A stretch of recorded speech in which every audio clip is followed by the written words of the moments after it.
Cheng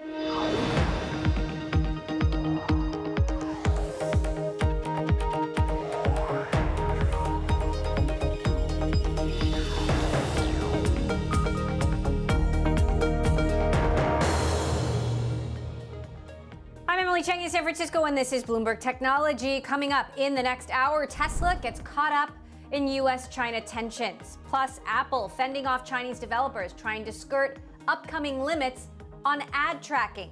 Tech, privacy, and China with Wedbush analyst Dan Ives.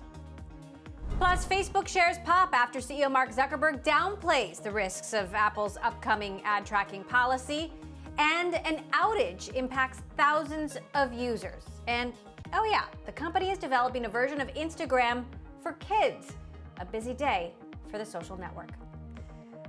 And our week-long series, the U.S. shutdown 1 year on. We'll speak to the company that quickly became a household name, hosting everything from board meetings to school lessons and weddings. As millions of people were forced into lockdown, I'll speak to Zoom CFO, Kelly Steckelberg. All those stories in a moment, but first, stocks rising, Treasury yields retreating from the highest levels of the day. With more on why, let's get to our Ed Ludlow. Ed, walk us through the day. Yeah, tech outperformance really the story of the day. But after such a volatile week with so much going on, US equities really ending with a whimper. The S&P 500, the main gauge of US equities, basically flat on Friday. It had been higher for most of the day, but fell away towards the end. The NASDAQ 100, that tech-heavy index, up 0.6%. That's the tech outperformance that I'm talking about. Some weakness in the Dow Jones, largely related to financials, weakness in bank stocks. But as you say, it's all about that 10-year Treasury yield. I know that you've heard this before, Emily, and I sound like a broken record, but come with me into my Bloomberg and look at this chart, because across the last 5 days, you can see the relationship between movement in the US 10-year yield and also NASDAQ futures. NASDAQ futures being the white line, the US 10-year yield being the blue line. A spike in Treasury yields, down come those tech futures. That is what the market is looking at right now. The market is concerned about rising rates, concerned about rising inflation, and what that means for tech stocks that have stretched valuations. In terms of some of the movers,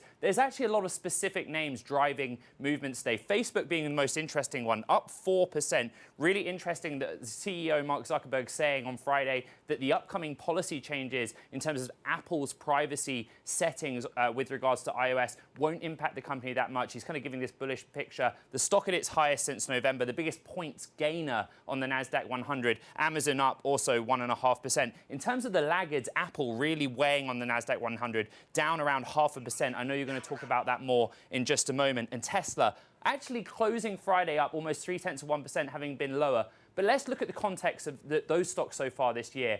Apple and Tesla are down, both of them almost 10% so far in 2021. You can see both of them really underperforming the S&P 500. Okay, they both had massive run-ups in the stock at the end of 2020, but that's what we want to ask investors. What happens next with those stocks? Specifically Tesla, after such euphoria, it's not having a good start to the year, Emily. All right, Ed, thank you for breaking that down for us. Happy Friday, Bloomberg's Ed Ludlow.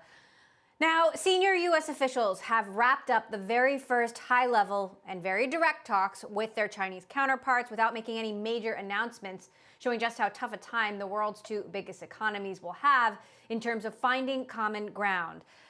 For more, I want to bring in Bloomberg's Jenny Leonard, who's been following the talks for us. So the U.S. came out swinging, Jenny, and China responded very strongly. Walk us through where they ended up today. Yeah, so I think you summed it up quite well. The meetings did wrap up with no announcements and no outcomes, and it really was more of a rhetorical firework than expected. Even as we went into this meeting with very low expectations, the U.S. side has briefed us before saying don't expect any joint statement. But what really went down last night, I think, was a little bit surprising to the media, at least on the U.S. side. We know from the Chinese side that they were seeking a presidential summit next month if these Alaska talks went well. We did not get an announcement from the U.S. side that any presidential summit is upcoming. What we heard from Secretary of State Blinken when he just left the talks moments ago, he once again said it was important for the U.S. to lay out its priorities. And Jake Sullivan, the national security advisor, said, they were clear-eyed going in about the challenges, and they're clear-eyed coming out. So I would say, this was a very interesting sort of first face-to-face meeting. I don't think that we have enough information yet to say where the relationship is really going to go after this. But, certainly the U.S.-China relationship did not really lose its tension just because we're in a new U.S. administration. What do you make of how Secretary of State Blinken handled the cameras and wanted the media to see the discord? And, how does that kind of move impact the tone going forward? Yeah, it was really interesting. I watched it, thinking, did he expect the Chinese to lash out the way they did? Because once they did, of course, he made the decision to respond and wanted the U.S. media to see it. We've heard from Secretary Blinken and the whole Biden team that they are seeing this as them coming from a position of strength. And I think that's really what he wanted to sort of showcase in saying, we will have the last word and the U.S. media is going to be there to see it. But it was quite interesting, how the tone really shifted. His response was still diplomatic, but I think he really wanted to make a point of having the last word. In terms of, the relationship going forward, I think this was a really clear indication that there won't be a reset in the relationship just because the Biden team is coming in. I think they have, in certain areas like sanctions on Hong Kong or, how they have talked about human rights or the economic issues that we've been covering for years now, that led to this big trade war. I think they've sort of continued the tough line from the Trump administration. So, this is certainly not a total reset of the relationship back to the Obama years. Well, it was certainly interesting hearing the Secretary of State talk about how, yes, the U.S. makes mistakes, but also makes reversals. And that is not something that we often see from the Chinese government. So we'll certainly have to watch how some of the sticking points play out. Bloomberg's Jenny Leonard, thank you so much for that roundup. Meantime, in China, the military has banned Tesla cars from housing complexes and other facilities. Bloomberg has learned there are concerns about sensitive data being collected by cameras built into electric cars. Tesla uses several small cameras to help guide parking, autopilot, and self-driving functions. So how will this impact Tesla's major push into China? Let's bring in Dan Ives of Wedbush, who currently has a $950 price target on the stock. And Dan, especially in Chinese cities, there are a lot of parking garages and a lot of housing complexes. What do you make of this?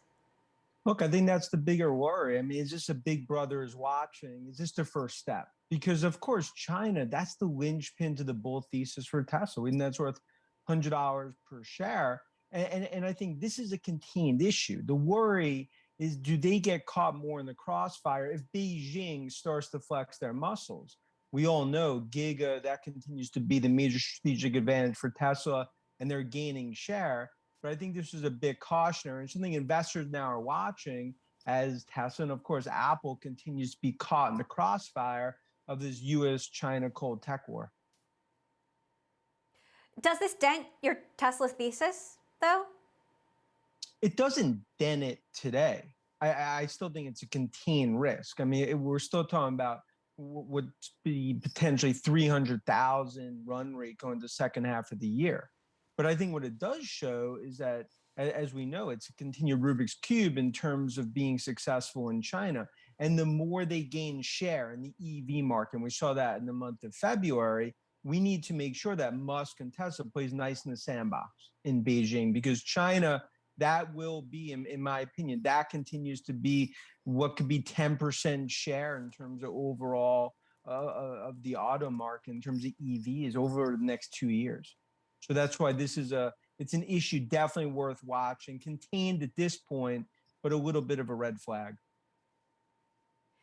Meantime, Dan, Apple has a huge, major planned software update that will require users to give permission before apps can track them with targeted advertising around the web. And there are reports that Chinese developers, Chinese apps are already looking for ways to circumvent this new safeguard that Apple is building into the App Store.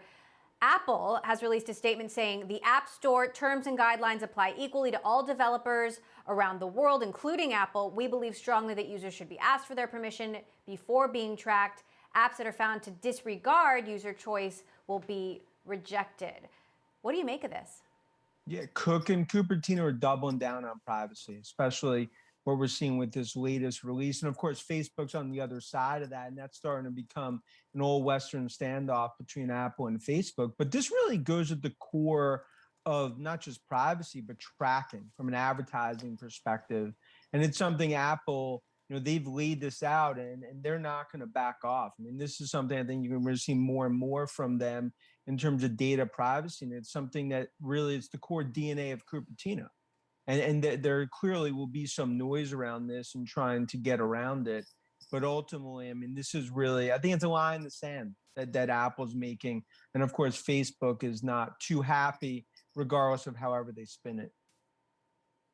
Right. It's not just a line in the sand between Apple and China. It's a line between Apple and Facebook. You wonder about all the companies that rely on targeted advertising from Facebook to Google. Mark Zuckerberg has indicated it won't necessarily be the revenue drag that some might think it will be. But how big a blow is this for a company like Facebook? Yeah, I mean, they could spin it how they want, but this is significant in terms of the advertising model, targeting. And remember, Apple, they hold the keys to the kingdom. And that's why when you look at App Store and from a developer perspective, this is significant. It's really a shot across the bow, not just at Facebook, but overall target advertising, as you see in the Valley, but really on both spectrums in terms of where Facebook is, and on the other side is where Apple is. And Cupertino is going to continue to go down that direction in the future. So what's next, Dan, as against this backdrop of China tensions with the United States, and not just a potential Cold War between two countries, but a Cold War between major technology companies? Yeah, I mean, look, we think it's ultimately, you'll see a ratcheting down of tensions. I think with Biden coming in, that's what the street anticipates. There's going to be a lot of, we'll call it a game of high stakes poker, but Apple continues to be the poster child. I mean, if you look at China, that's the linchpin to the super cycle thesis. We're seeing that play out. But that's why right now, as much as we could talk about the 10-year moving up 20, 30 bips, China remains the biggest risk for tech, in my opinion. And that's why it's very important we see a ratcheting down of this US-China cold tech war, and we see it. Look at Tesla, Apple, and other semiconductors caught in the crossfire. All right. Dan Ives, Wedbush Securities. Always good to have you here on the show. Thanks so much for stopping by, Dan. Coming up, among work-from-home stocks, Zoom has outperformed over the last 12 months. We're going to speak with Zoom CFO Kelly Steckelberg to see if that momentum can continue post-pandemic, part of our special 1 Year On series. That is next. This is Bloomberg.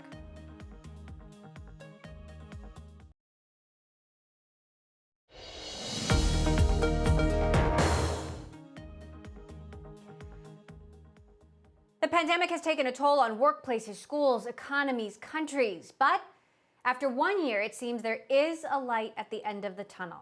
With new coronavirus cases winding down as they begin to decline and vaccinations reach more arms, a closer look is being taken at the companies that outperformed over the last year amidst lockdowns. Microsoft, Cisco, Alphabet, all benefiting from stay-at-home orders. But the one topping the list is Zoom, which has no doubt kept relatives, coworkers, families in touch, as well as companies, governments, schools.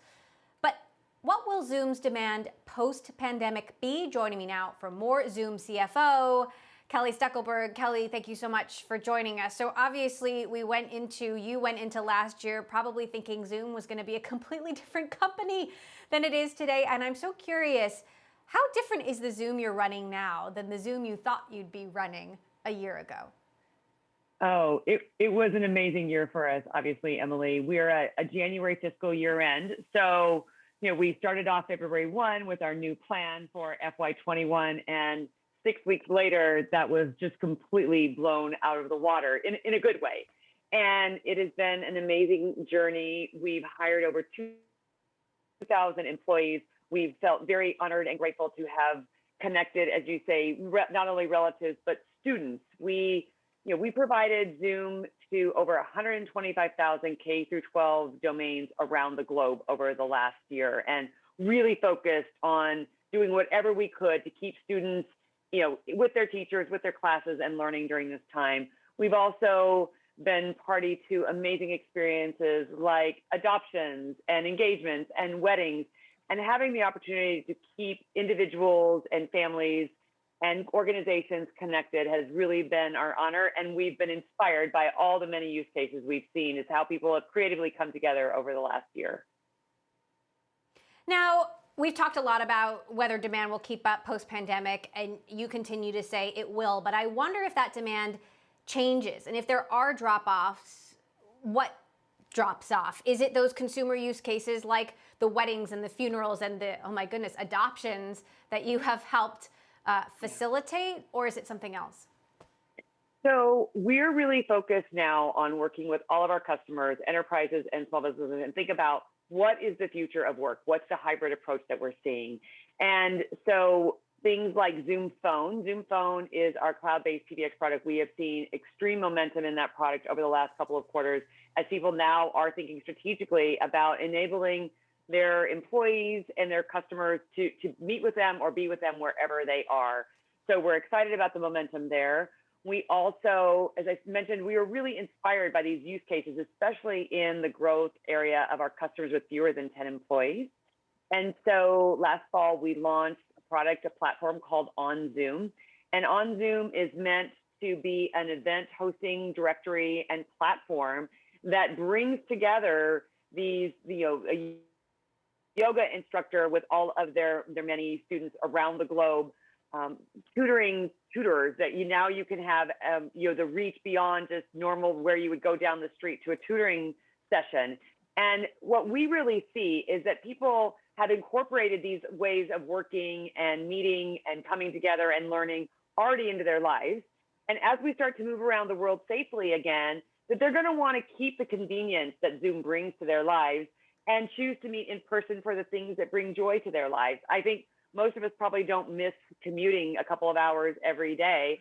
And so starting to integrate a work from anywhere strategy, employers have seen has been not only productive and efficient, but also brings a lot of happiness to their employees who love the flexibility.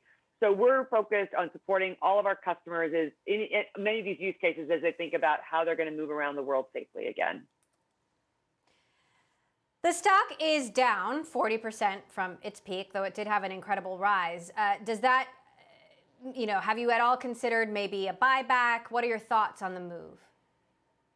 We tell our company and our team every day, what we're really focused on is our execution. We believe in the long-term potential of Zoom for many of the reasons I just talked about, all of the acceleration we're seeing in Zoom Phone and the additional platform. We had tremendous growth last year, and we gave guidance earlier this year that is very strong for the outlook of FY22. And we're going to continue focusing on executing to our plan and delivering happiness to our customers. And we can't control the stock price. What we can control is how we deliver happiness to our customers and our employees. Now, Zoom just won a fairly decisive lawsuit over privacy involving Zoom bombing, but the judge has left the door open for some of the plaintiffs to come back with amended complaints, and surely they will. Do you see any financial risk there in terms of the litigation and the claims that these users could continue to produce? I can't comment directly on ongoing litigation. What I can say is that we learned a lot about security and privacy over the last year, and we've dedicated resources to it. We have integrated it into how we approach designing our product, and we certainly have come through it a stronger and a better company.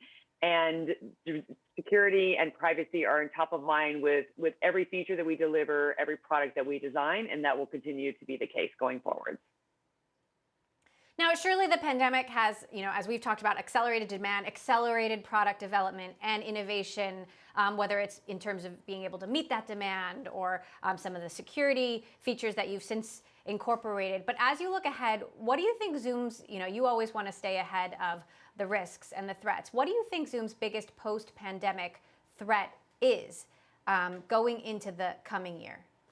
Yeah, I think it's, as everybody around the globe is trying to think about what does the world look like as we all move into this next phase of our lives post-pandemic. And again, we're all longing for a world that was before. We're missing our community, we're missing the collaboration. And so we're staying very close to our customers as they're thinking about how do they meet the challenges and the needs of their employees and their customer base. And for example, one of the other things we're focused on is helping our customers think about how do you bring your employees back into the office safely, as well as how do you support a workforce that is likely hybrid, meaning some people go into the office maybe daily, a few times a week. Some people, we've seen it in our own teams where they've moved, they've moved to lower cost locations to be near family. And so they're going to want to work from a different location on a go forward basis. So we have innovations with things like Smart Gallery. And what Smart Gallery is meant to do is replicate the amazing thing that's come out of this pandemic is the democratization of communication, whereby when you're on a Zoom, everybody's square is the same size. And Smart Gallery is going to facilitate that experience, even when some people are not in the room. All right, Kelly Steckelberg, it's been wonderful to have these conversations with you over the last year. As Zoom has kept so many of us connected, we'll keep our eye on you over the next year. Zoom CFO, Kelly Steckelberg. All right, coming up, Microsoft says it has fixed the bugs that plagued its first vaccination scheduling software. We'll have details on that next. And as we head to break, taking a look at the markets, the biggest gainers in the NASDAQ 100 there. Facebook among them. We're going to talk a little bit more about Facebook later in this show. Also Match Group, NetEase, and Peloton. This is Bloomberg.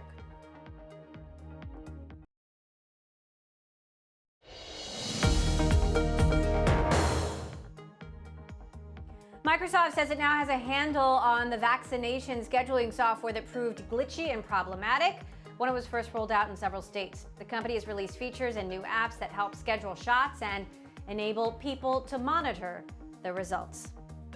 And coming up, we'll be taking a look at one site that's been called the most accurate COVID reporting to date. We're going to speak with the MIT grad and creator of that project next. This is Bloomberg.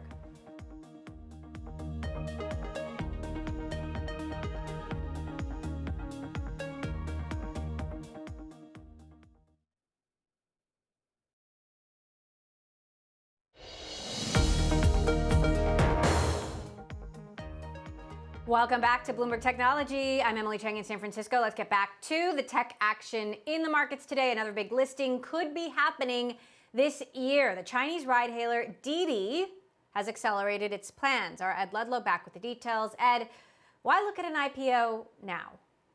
Because as the economy in China has recovered, so has Didi's ride-sharing business. They were hit early with the pandemic. They've since recovered. Apparently, Didi could list as soon as next quarter or in the summer at a valuation of more than $62 billion. It wants to raise around $9 billion, all according to sources. And it's kind of interesting, right? Why raise capital? And for Didi, it's all about diversifying their business. So if you think about the US ride-sharing companies in the context of the pandemic, there's also a story there too. If you look at Uber's share price side by side with Lyft, yes, both of them experienced this dramatic drop in March. But then look at the recovery. Uber has outperformed. And one reason that we know about, Emily, of course, is that it has a more diversified business. Food delivery was able to pick up the slack when the ride-sharing business was down. So that's what we're hearing about Didi. It wants to follow a similar path as the economy all around the world reopens. And of course, part of that reopening is all about the vaccine. And really in focus this week is the AstraZeneca vaccine.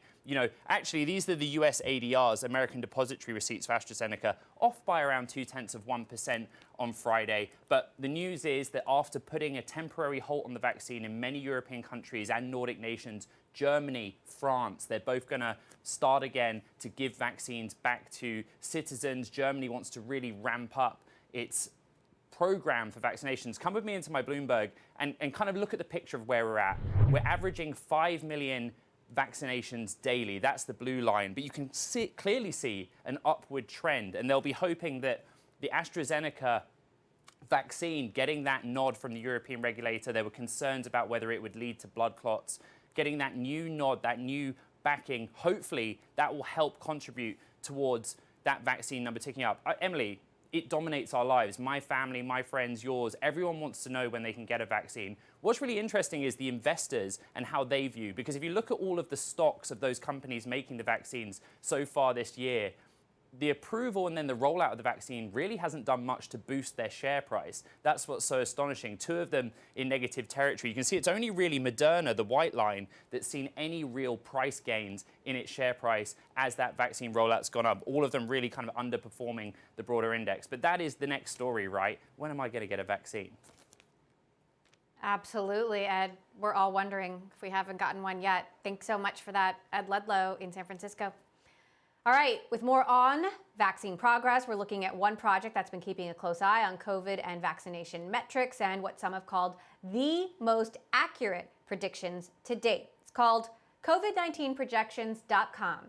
The project's creator and MIT grad Yuying Gu began the website a year ago in a quest for better data and to help address pandemic misinformation. The charts use data from the COVID tracking project, and the models use AI to give insight into what we could expect from the virus and mass vaccination campaign. Joining me now, the creator himself, Yuying Gu. Yuying, thank you so much for joining us. So I guess first, start us off by telling us what inspired you to create this forecasting model all by yourself.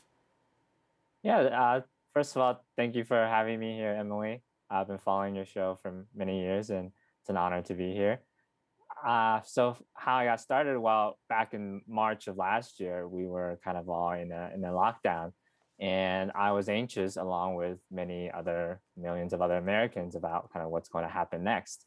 And so the existing models at the time had kind of very wide ranges of what's going to happen. So I just wanted to kind of use my own skills, my own background in kind of statistical modeling, and create a model that kind of hopefully shows what will happen and kind of add more certainty to the situation. And a year later, I guess here we are now. Yuying, thank you so much for watching over these years. As I understand it, you have a background in computer science and high frequency trading. How did that inform your model? Yeah, so my background in finance and modeling was very helpful because my entire career is basically focused on how do I make a model that creates the most accurate predictions, and kind of how to change and tailor my model to be as accurate as possible. And that's something that I think is very unique to finance. And so I think just kind of looking at this from a very data-driven approach has helped me kind of understand the pandemic from a data side and be able to make these accurate predictions.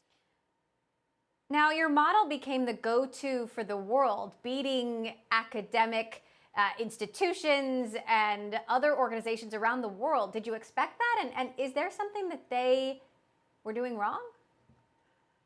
No, I can't say when I started the project that I would expect kind of to be kind of one of the top models. It was kind of more of started as a personal project, but I guess as time went on, I realized kind of the potential kind of shortcomings in a lot of these other models, and that came from kind of a more academic side, who maybe more the models are more interested in perhaps kind of influencing policy or showing kind of effects of certain interventions rather than just purely focusing on what is the most accurate, kind of how to make the most accurate predictions.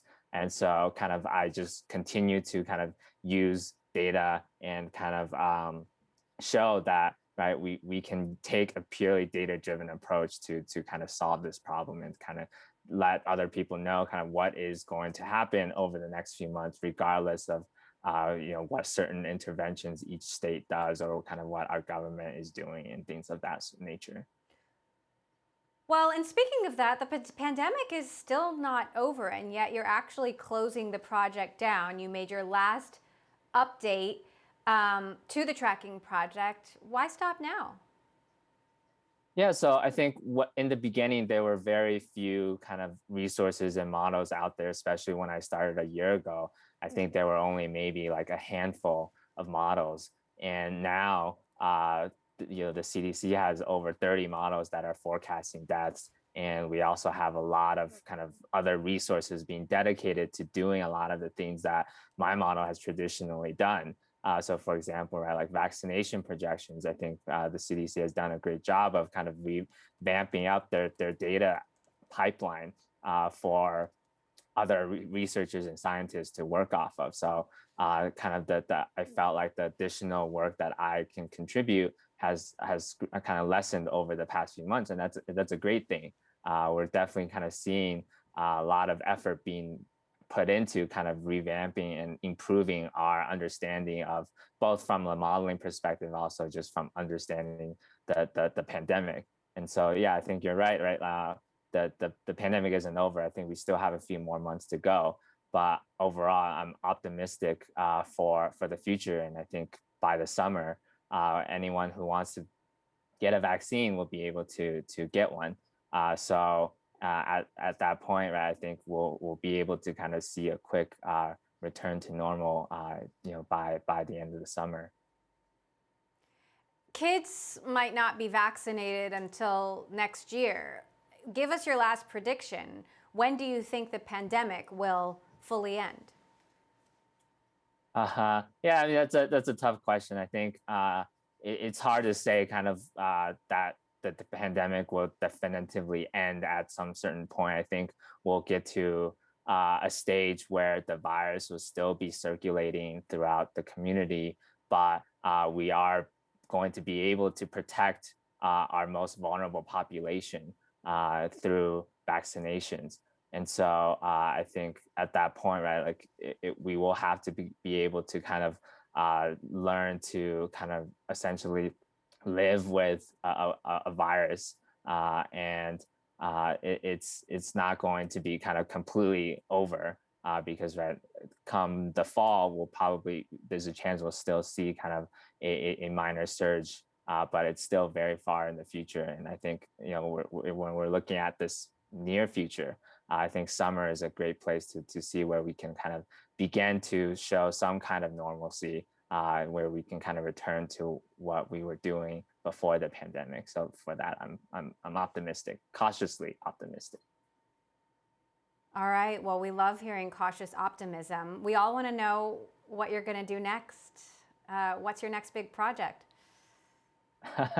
Yeah, I think I'm currently thinking of just taking some time off and thinking about kind of reflecting over the past year and see what kind of shortcomings there are where my skill sets in data science can be useful, and hopefully that's something it will be something in public health and kind of continuing to add a data-driven, unbiased, rigorous approach to public health. And so we'll see where the future takes me, but in the meantime, I think I'll kind of just sit back and hope, and again, hopefully be cautiously optimistic for the future. All right. Well, we're always looking for smart people to help us predict the future here on Bloomberg Technology. So thank you so much for joining us. Yu Gu will continue to follow your path ahead.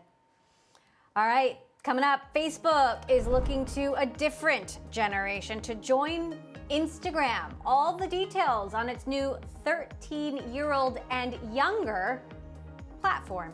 Next. This is Bloomberg.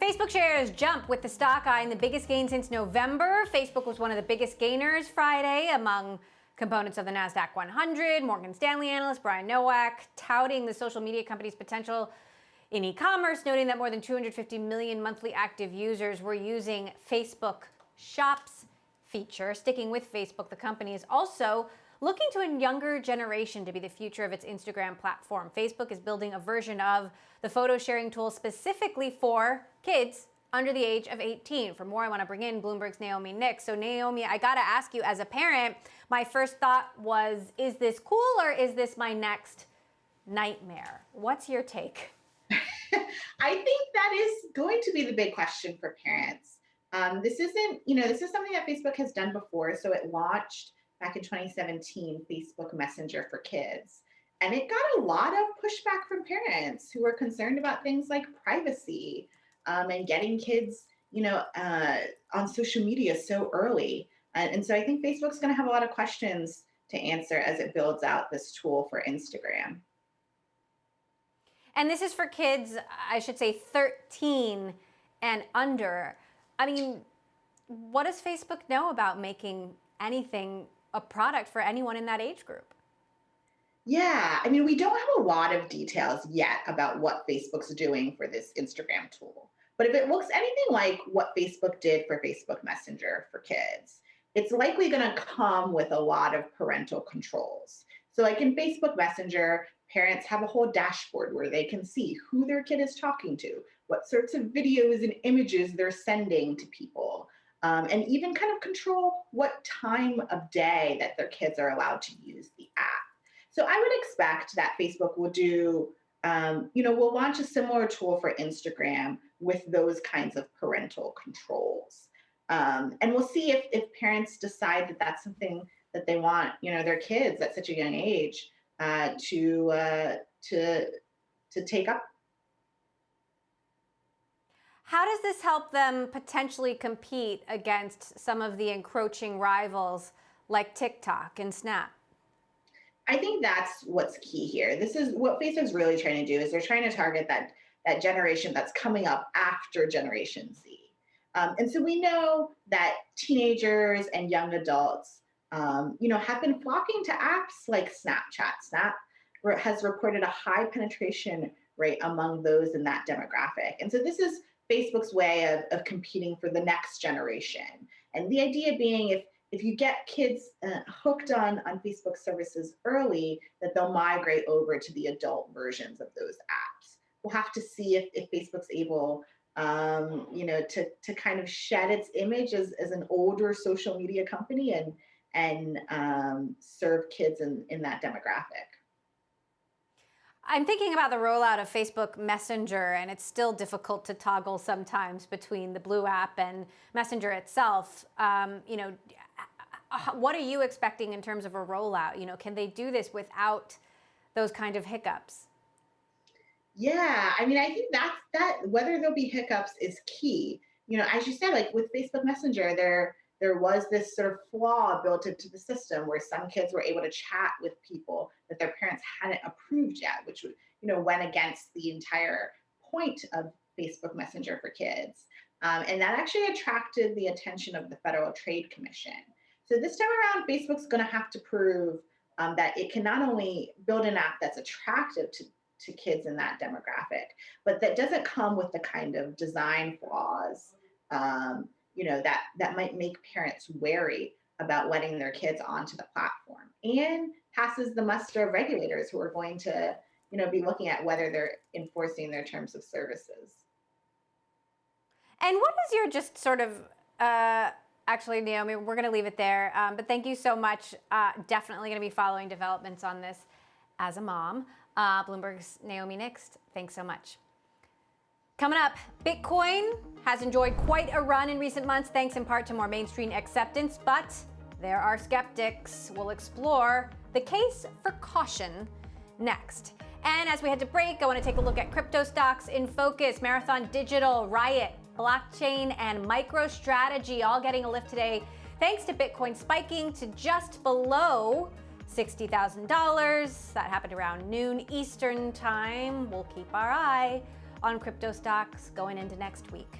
This is Bloomberg.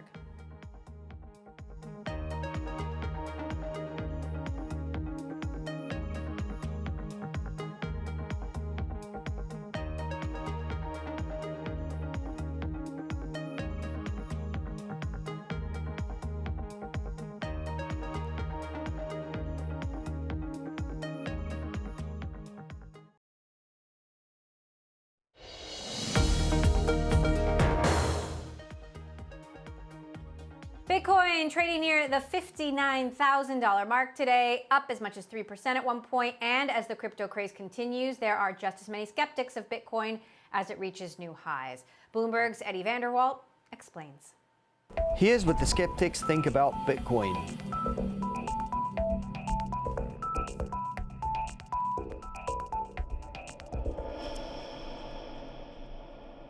After a catastrophic collapse that saw it drop as much as 83% since the start of 2017, it's come roaring back to trade at record highs.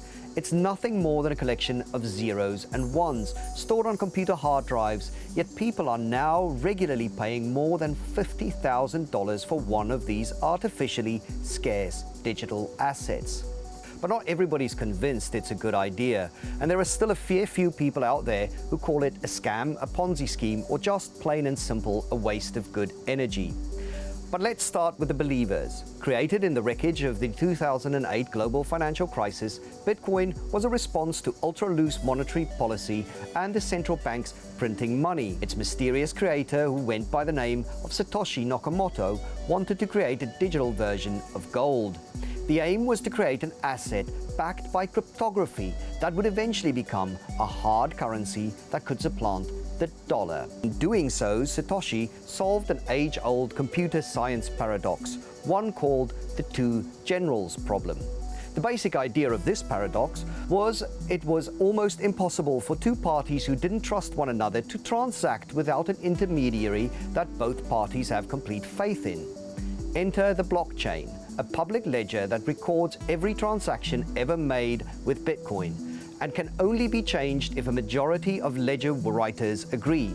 At the same time, it requires proof of work, a concept that means energy was expended to create new Bitcoin. And the genius of the idea doesn't end there. The real masterstroke was in defining in the original Bitcoin code and the white paper that acted as the statement of intent that there would be a cap on supply, created at a diminishing rate until created algorithmically by a process described as mining, but which involves thousands of computers solving mathematical problems. The last Bitcoin is minted in about 2140. So who are the people getting in on Bitcoin? In the early days, Bitcoin investors were a motley crew of computer nerds, gold bugs, and hard money adherents. The first transaction for real-world goods took place in 2010, when programmer Laszlo Hanyek paid 10,000 Bitcoin for 2 large Papa John's pizzas. Today, though, droves of investors are in on it. By the end of last year, there were more than 63 million wallet addresses. The one investor can have many addresses or none. We've seen retail and institutional money flowing into the space. Even Elon Musk caught the fever. So who doesn't like it? Loads of people, and from all walks of life. First, from the sphere of computer science, there's Bill Gates. He's publicly joked that unless you're the richest person in the world, it's probably not a good idea for you to get in. Then, in the investment sphere, JP Morgan CEO Jamie Dimon at various points in the last few years said it was not his cup of tea, a terrible store of value, and at one point, a fraud, though he later walked back the last comment. And finally, there's regulators, some of whom have kept it at arm's length, waiting to see how it develops, while others have warned that those buying it could lose all their money. So what are the charges against Bitcoin? Well, Bitcoin failed in its original goal of displacing the dollar. Few people use it to transact because it's simply too volatile. Instead, it's become a purely speculative asset. People buy it hoping that other people will buy it from them at a higher price.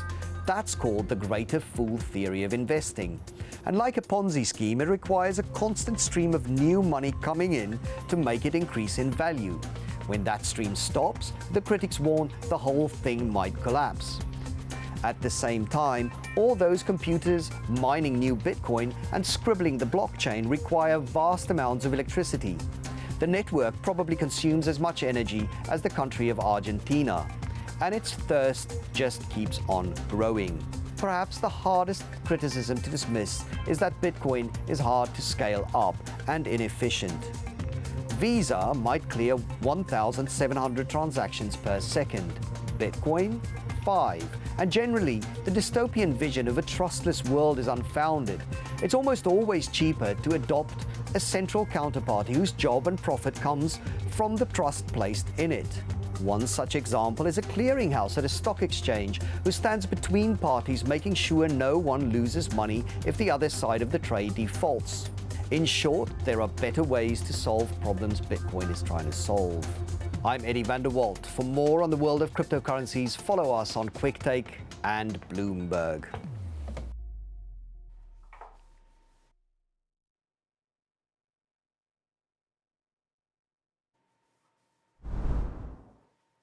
What an ending there. That does it for this edition of Bloomberg Technology. You do not want to miss what's coming up next. Wall Street Week is up with special guest Ray Dalio, my colleague David Weston with Ray after this break. This is Bloomberg.